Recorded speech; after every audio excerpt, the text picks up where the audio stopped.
My dear brothers and sisters, let us pause for just a moment to remember that we are not here by chance. We were not placed on this earth merely to breathe, to eat, to sleep, to work, and die. No, we were placed here, formed in the dark places of the womb, crafted by the hands of a holy Creator, to carry salt. To be salt. To preserve the goodness of God in a world so determined to spoil. Now you may ask me, why salt, Miss Maya? Why not gold? Why not the cedar of Lebanon or the honey of Canaan's land?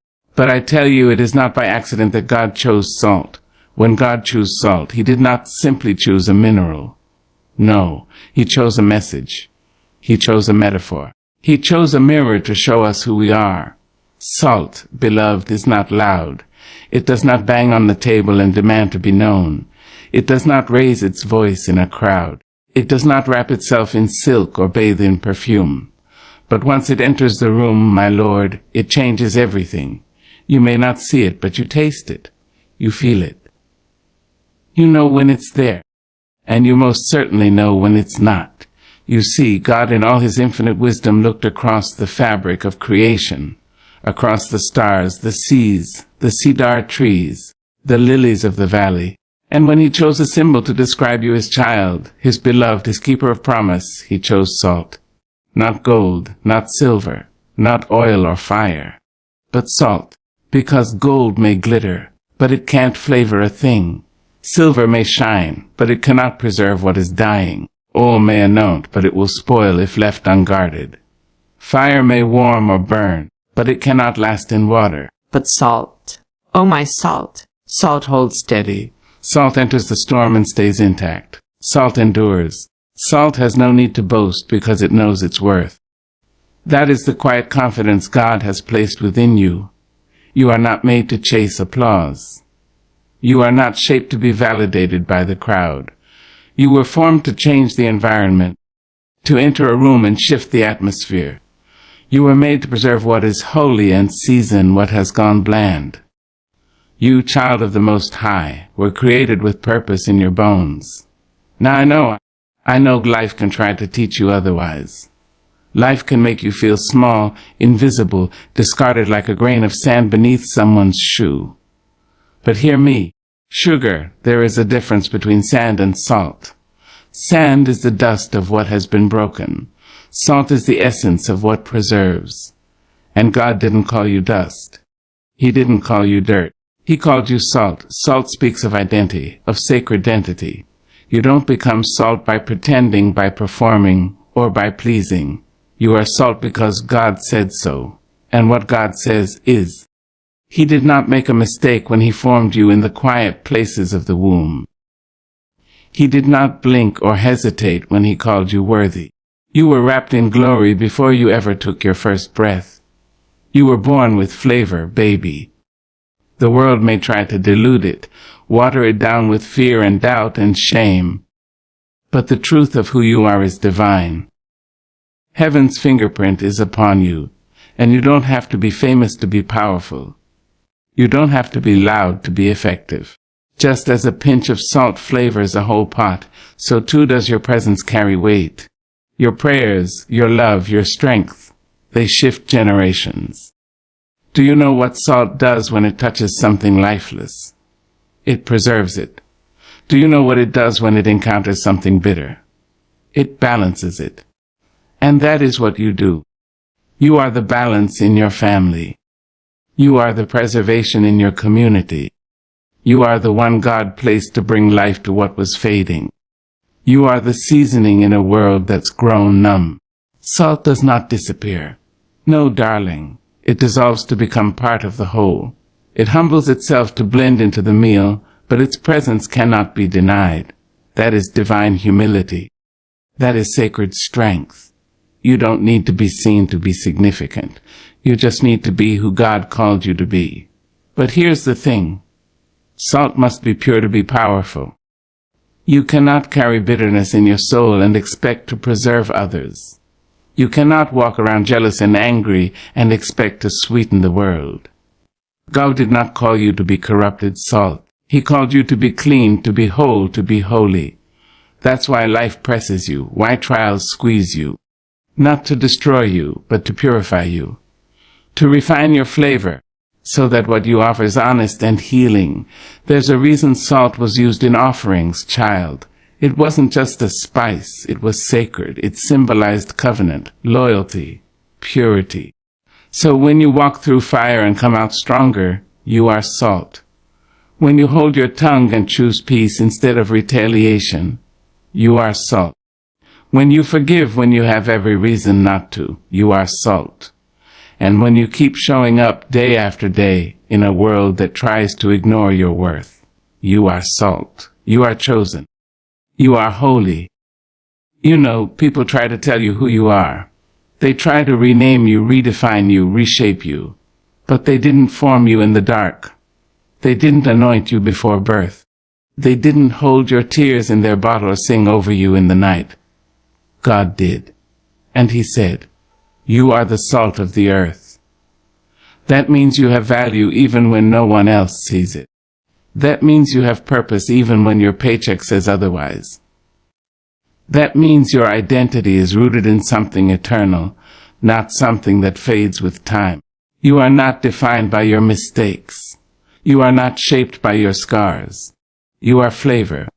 You are preservation. You are light wrapped in flesh. So don't go trying to be sugar when God made you salt. Don't try to sweeten yourself to fit in with the crowd. Don't dim your strength or dilute your faith just to be liked. Be salt. Be bold.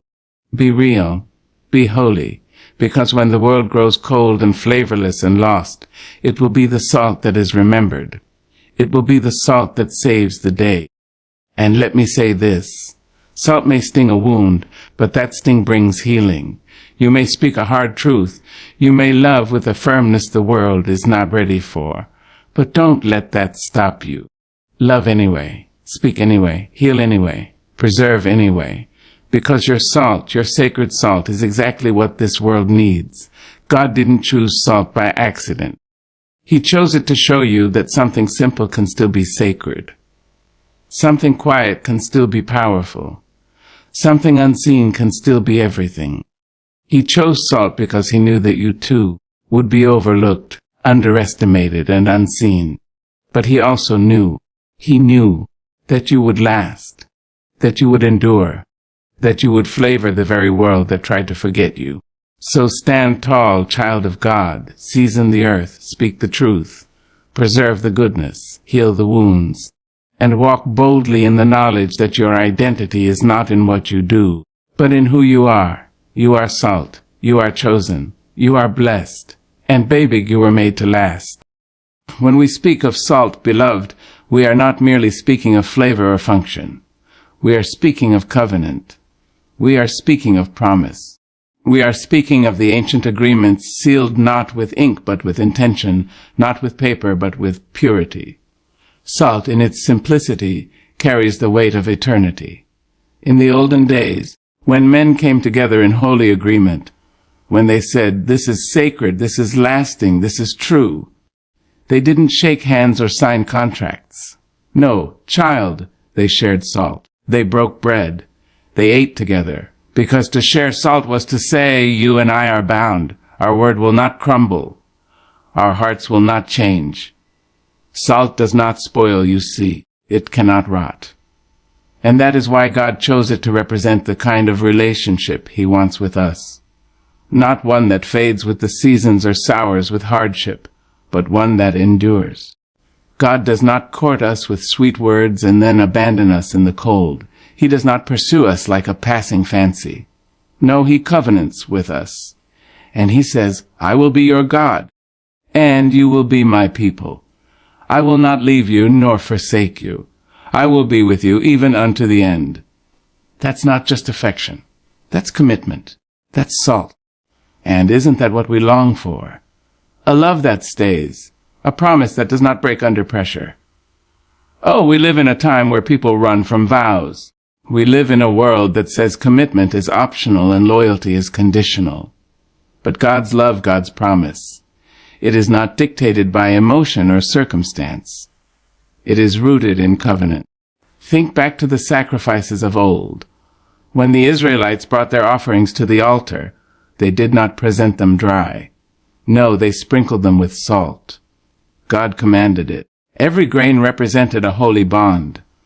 Every crystal a whisper from heaven saying, I am still with you. I still choose you. Even when they failed, even when they strayed, the salt remained. It's humbling, isn't it? To know that the Creator of heaven and earth would bind himself to us. That he would choose something as simple as salt to show us something so divine. He could have used thunder. He could have carved his covenant into the stars. But he used salt.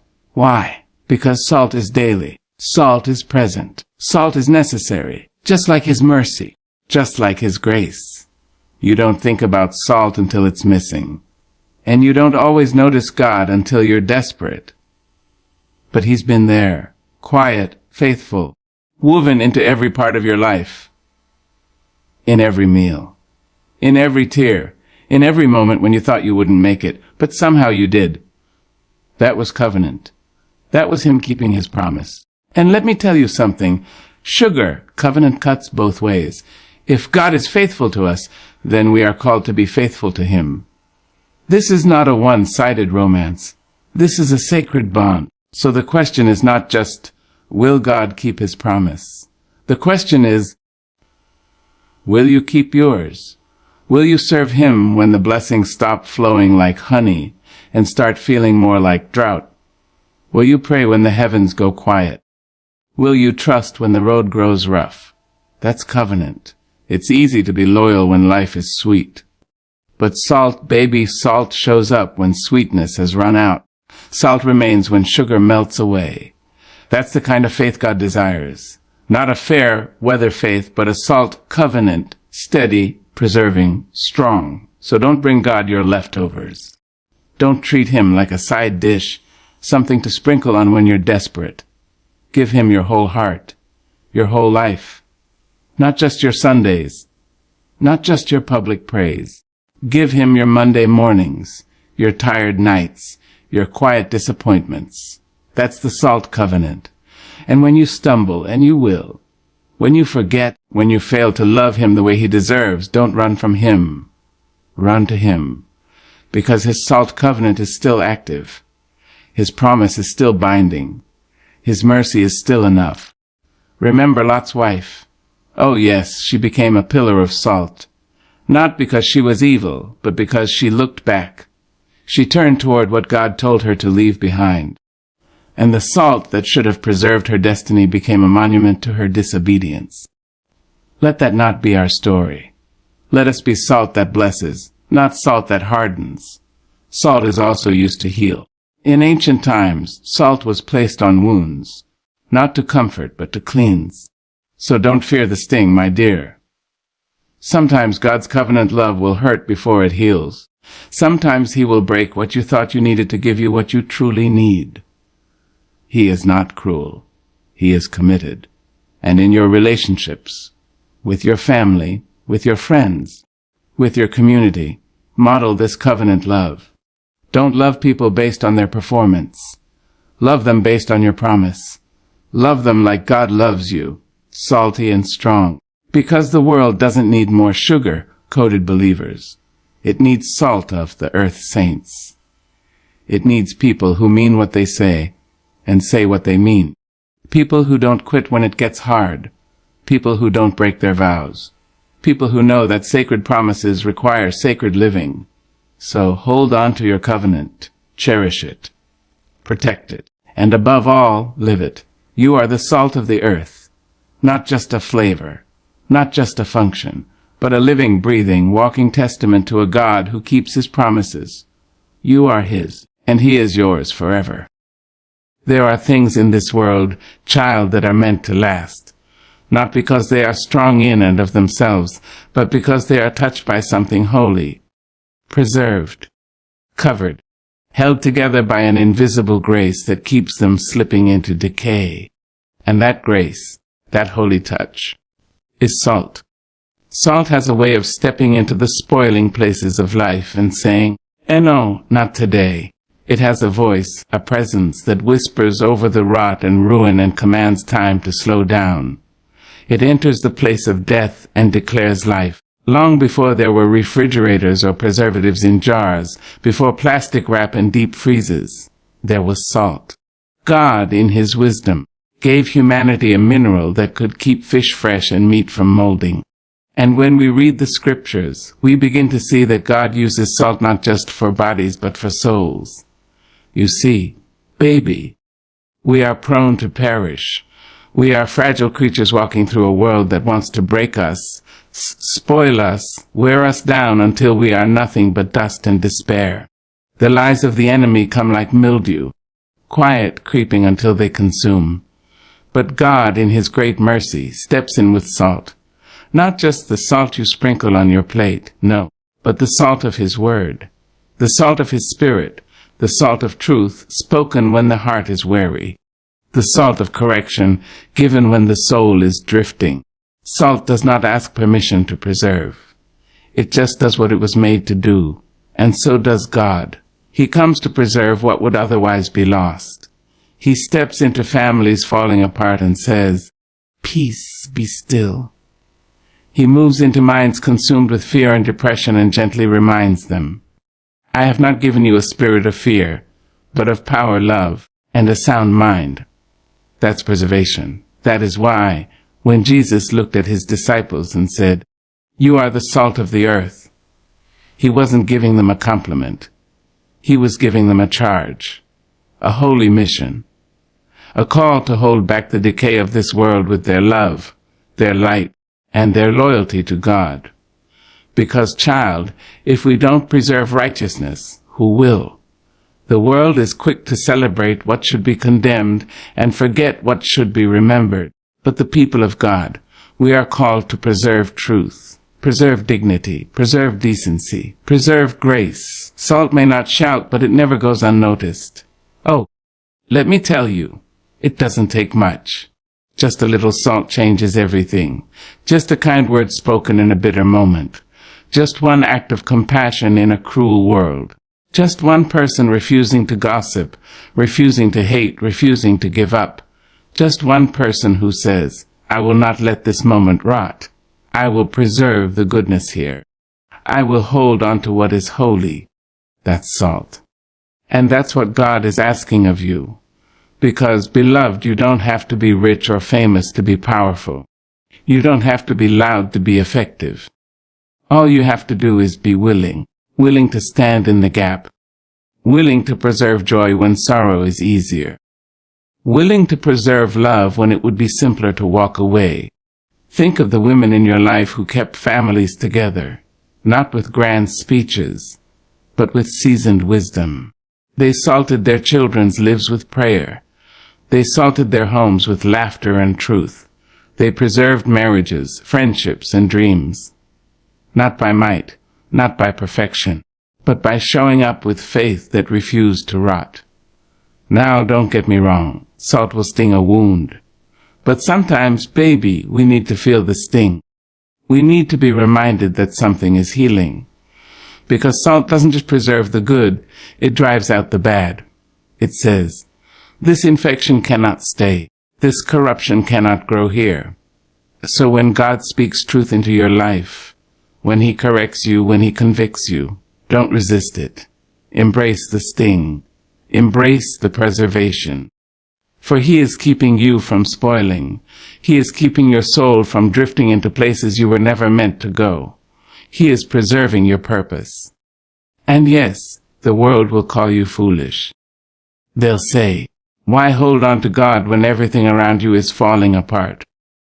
But what they don't know is that you are being kept, preserved, hidden under the wings of a mighty Savior who seasons your days with grace and shields your life with favor. Your joy, preserved. Your peace, preserved. Your future, preserved. When the storms come, and they will, when life begins to smell like disappointment and your dreams feel like they've gone sour, you remember salt still works. God still preserves. And what He has called you to do, He will preserve in you until it is finished. There will be days when the world makes you feel like you're wasting your time trying to do right. There will be nights when your integrity feels like a burden. But hold on, child, you are salt. You are the preserver. You are the difference between decay and deliverance. And when your children rise up one day and speak of your name, let them say, Mama preserved us. Let your friends say, he stood when others bowed. Let your life be the kind that keeps others from spoiling in the heat of this hard world. Not because you were perfect. Not because you never cried or stumbled, but because you carried the salt of the Lord. And you used it, not to boast but to bless. Not to shine, but to season. Not to impress, but to preserve. And God will look down on you with all his heavenly glory and say, well done, my faithful salt of the earth. You kept what mattered most. And now it is your time to rest in my eternal preservation. When a wound opens on the skin, it stings. Oh yes, it burns. It lets you know something has been broken, torn, violated. And long before we ever had ointments and antiseptics, God had already placed healing in the earth. He called it salt. Salt, that common grain we walk past without second thought. Salt, that white dust we sprinkle without reverence. Salt. It knows how to heal what hurts. Now, don't mistake me. Healing with salt is not always gentle. It is not always soft. But it is always holy. The old mothers knew. You cut your finger on a tin can or a blade that had no business being where it was, and they'd tell you, put salt on it, baby. It'll burn, but it'll clean it out. And you'd flinch and fight and maybe even cry, but when the morning came, that wound was drying. It was closing. It was healing. Salt was doing what it was born to dog restore. It's strange, isn't it, how something can hurt you just enough to help you. God does that too. He is not always the sugar in your tea. Sometimes he is the salt on your skin. Sometimes he allows the sting so that infection won't set in. He lets life rub you raw so the healing can go deeper than the surface. He pulls the bandage off your soul, not to shame you, but to save you. You see, baby, salt gets into the places that other things cannot reach. It penetrates the hidden layers, the bruised places, the quiet corners of your heart where bitterness was beginning to brew. And when it gets there, when the salt of the word, the salt of wisdom, the salt of grace settles in, oh, healing begins. We all carry wounds. Yes, we do. Don't let fancy dresses and church hats fool you. We are all wounded in some way. Wounded by words that cut us like glass. Wounded by people who should have stayed but walked away. Wounded by choices we regret and chances we never took. But God, in his mercy, brings the salt. He brings truth, child. And truth will heal you if you let it. The kind of truth that makes you sit down and weep. The kind that breaks the chain of lies wrapped around your identity. The kind that tells you, you are not what happened to you. You are not what they said. You are still mine. That is a healing salt. When Jesus spoke, he salted the earth with healing. He touched lepers, the ones everyone else avoided, and with a single word, the disease had to flee. He spoke to blind men and deaf men and lame men. And suddenly what was broken began to mend. Not because he used magic, not because he used medicine, but because he was the salt that restores. And when he ascended, he didn't take that salt with him. No, beloved, he left it in us. So we, too, must be healing agents in this aging world. We, too, must look upon the wounded and not turn away.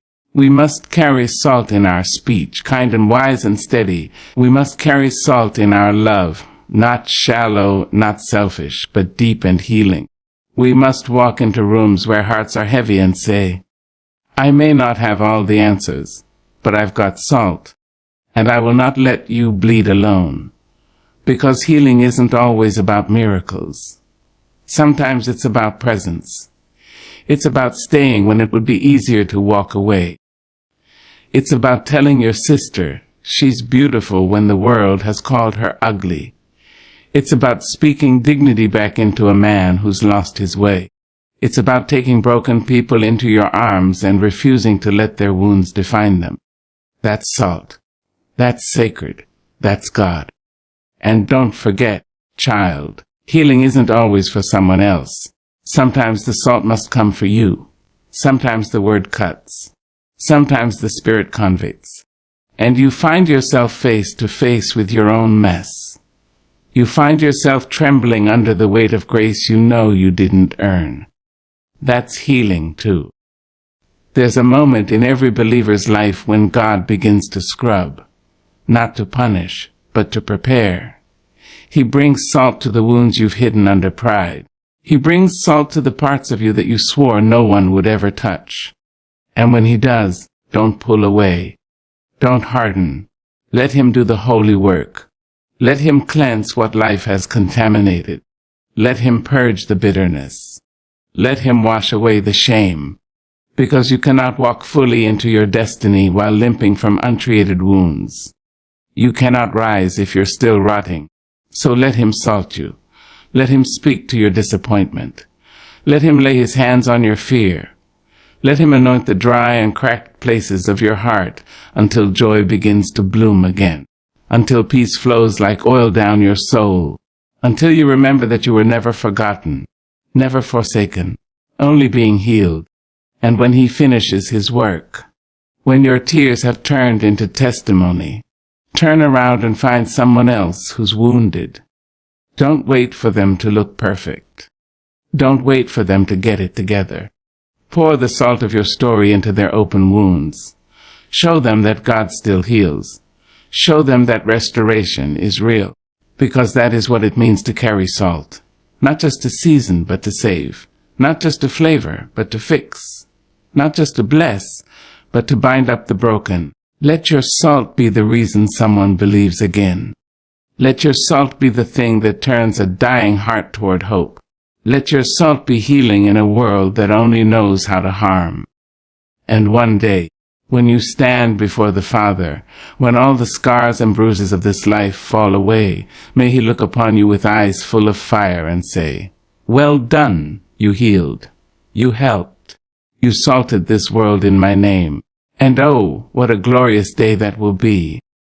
A covenant is not a contract, child. A contract can be signed and broken, made and forgotten. A contract is a thing of law. But a covenant is a thing of the heart.